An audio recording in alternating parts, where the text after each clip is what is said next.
Today at World Talks, we will be joined by Alban, a lawyer and the former Ecuadorian Minister of State for the Environment. We will be discussing the Venezuelan refugee crisis in South America and its impact throughout the continent.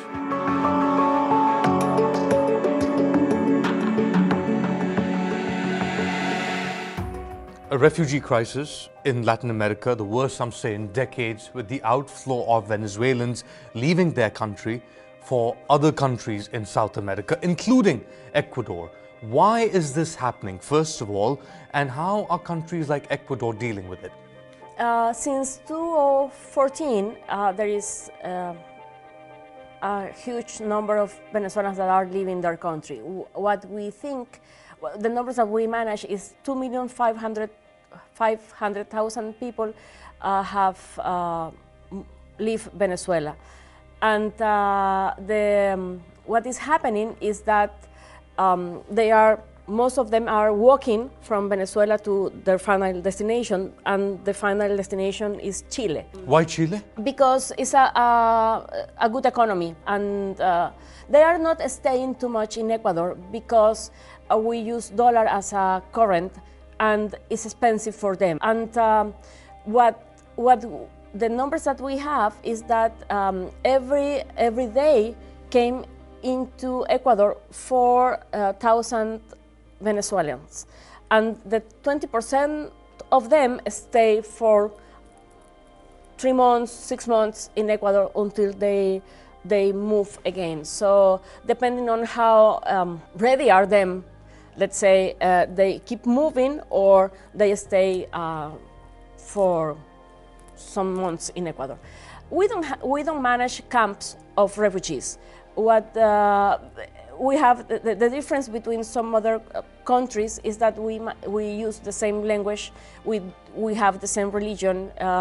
There's not a big difference between Venezuelans, Colombians, or Ecuadorians. And what is happening is that they base in the bigger cities, that is Quito, Guayaquil, Machala, maybe Ibarra, and then keep moving to the south.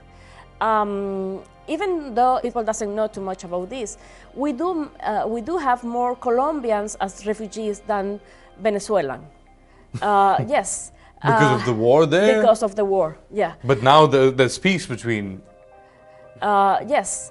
There are members of the war of the FARC that doesn't want to be involved in the peace process, that still occupies land, and the owners, people that used to be working in the fields, has to go down because another one took what they have. So they've forcibly occupied these lands. Yes. So what is the Ecuadorian government doing about this?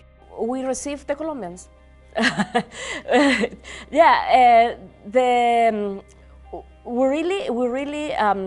the difference between Colombians and Venezuelans is that both of them can get into Ecuador only with their ID, right. Because we said that the people from UNASUR can move without passports. But even though you have to, you are allowed to be there for a maximum of 6 months. After that, you have to move, or you have to have any kind of visa that you ask for. What the Colombians do is that they ask for asylum, for refugees, and the Venezuelan moves, most of them. So even though we do have a huge number of Venezuelans in our land now, what they are doing is going down. They are not staying, all of them. What is happening in Venezuela? This is the migration and what Ecuador and Chile are probably facing, but what is happening inside Venezuela right now? I'm sorry to say that there is a model that is not working any longer.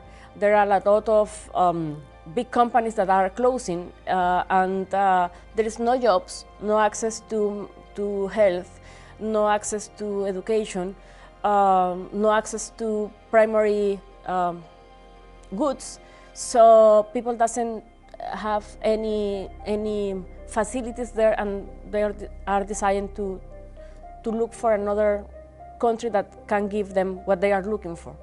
Anna, thank you so much.